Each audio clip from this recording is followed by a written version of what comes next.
What's up guys, welcome to Vintage Genetics, where it is all about classic bodybuilding, and of course, today will be yet another classic workout, and this time we work the back, and this will be a true old school workout that I used to do back in the day with the old school movements and exercises that I love to do, as I am now preparing for a new show in July in America.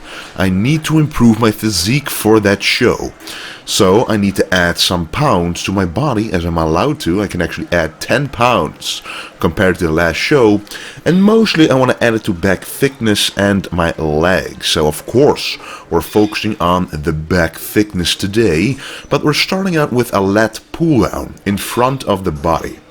And I really like this version, as personally it allows me to pull more weight more easily, stressing and overloading the muscles more, but it also is kind of a combination between a regular pull down and a little bit of a row when you lean your body back a little bit, and that actually targets the back thickness as well.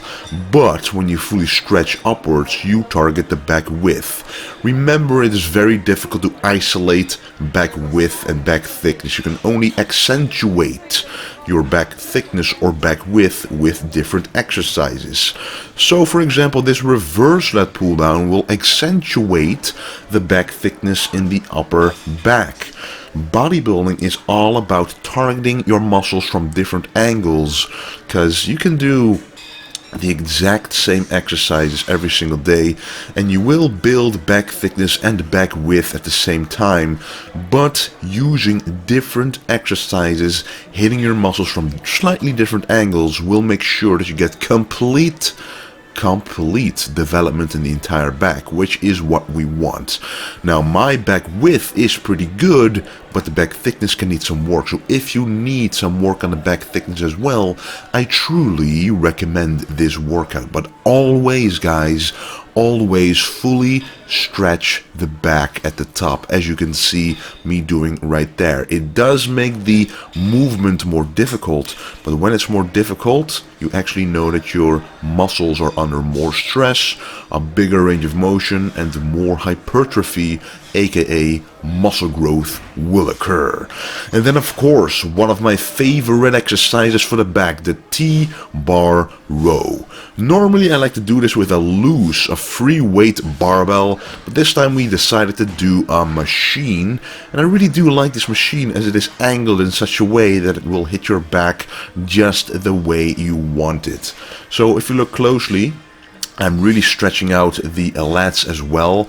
I always want to make each and every back exercise, the range of motion of it, as long as possible, because it both targets the width and the thickness at the same time, not leaving out any other little muscle that might not get targeted if you leave the range of motion short. So with a back exercise guys, if you know how to stand, if you know how to perform the exercise well to keep your form straight, intact and tight, you should be doing a full range of motion. For example, also on the seated row, and in this example the T-bar row is very important if you want full back development. And by the way, you can see me wearing a belt, and what I like to do, you saw me doing it at the beginning of the set and you will see it again right now, I'm wearing the belt quite tightly. So first what I'm doing is I'm breathing out all my air and then sucking in my stomach like a vacuum, and then pulling this belt around my waist so that when I breathe in again, it is very tight around the lower back, because I do want to protect the lower back and risk no injury there, because I just want to focus on the back muscles and not to mess up the spine. So this belt will strengthen the muscles around the spine, protecting it from getting injured, and that's the main reason why I'm using it. And now we're moving on to the barbell row. In my opinion, you have a barbell row and you have a bent over row. Those are two different exercises in my eyes. Now this is a barbell row.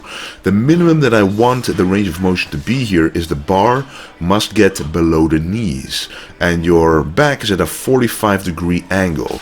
With a bent over row, however, your back is more parallel to the floor and the bar will reach far below the knees. But this barbell row will allow me to actually pull more weight and to overload the muscles more, and I just felt like doing this instead of the bent over row. And again, I'm wearing the belt right there, protecting the lower back, and I'm using some straps. Now, straps are important if you realize that your back is stronger than your forearm. So sometimes you cannot really focus on maximizing your back fatigue, because you do want it to fatigue all the way doing an exercise like this, without your forearms giving in first, and that's not what you want. You don't want your grip to be a limiting factor in an exercise. So don't use straps the first 2 or 3 sets, but when it does get a little heavy for your grip, especially near the end of the workout, start using straps to make sure that your back is doing all the work and doing most of the work that it can without the risk of your grip failing. So that's why I use these straps right here. And then we move on to an interesting exercise, the paused deadlifts. Now, these deadlifts are not entirely from the bottom, because again, I have done deadlifts in the past, and I haven't done them in for years. I didn't do deadlifts, but since I want more back thickness, I decided to start adding them in. But then my own version. So I don't go very heavy, but instead I make sure that the tension is only on the back portion that I want it to be. So not too much on the very lower part of the back, but more on the upper and middle part of the back. And of course the spinal erectors will always work during this exercise, but I just want overall back thickness to improve. So what I do is I do paused deadlifts. So at the bottom, instead of going straight back up, which would make it easier, I stop at the bottom, actually make it a dead stop, which is where the name deadlift comes from, and then pull it back up. And also when going down on the negative portion, which causes most hypertrophy, I go down slower and control the weight. I don't drop the weight, which again makes the exercise more difficult to do, but more beneficial for muscle growth and less risk of injury, because the last thing I want is to be injured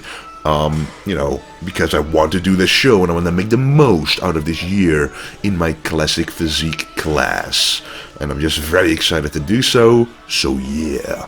And then it's time for some biceps, guys. And this is a nice exercise as well. You can either choose to do a machine curl or an easy bar curl, for example, but I decided to use a machine because I really wanted to feel a good pump right from the get-go and not focus on anything else but the contraction of the biceps. So this is a close grip machine curl, and a close grip means that the outside of the biceps will be worked more. So this is a good exercise for a peak. And I'm doing 21s because I want to fill up the biceps with as much blood as fast as possible.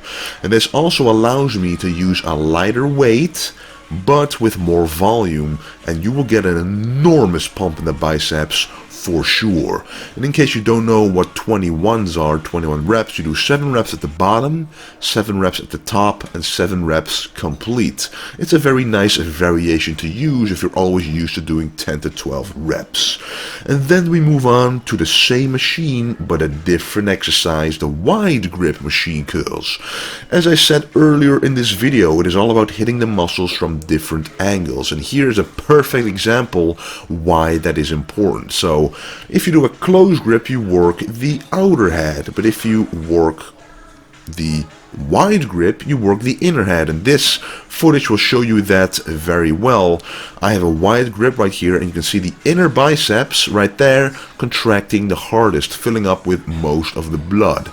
And this is all due to the position of your arms and your grip relative to the barbell or machine handle that you're holding. So again, it is all about hitting the muscles from different angles for complete development. And then guys, because the triceps of mine are a weak point compared to the biceps, I want to train the triceps a little more often.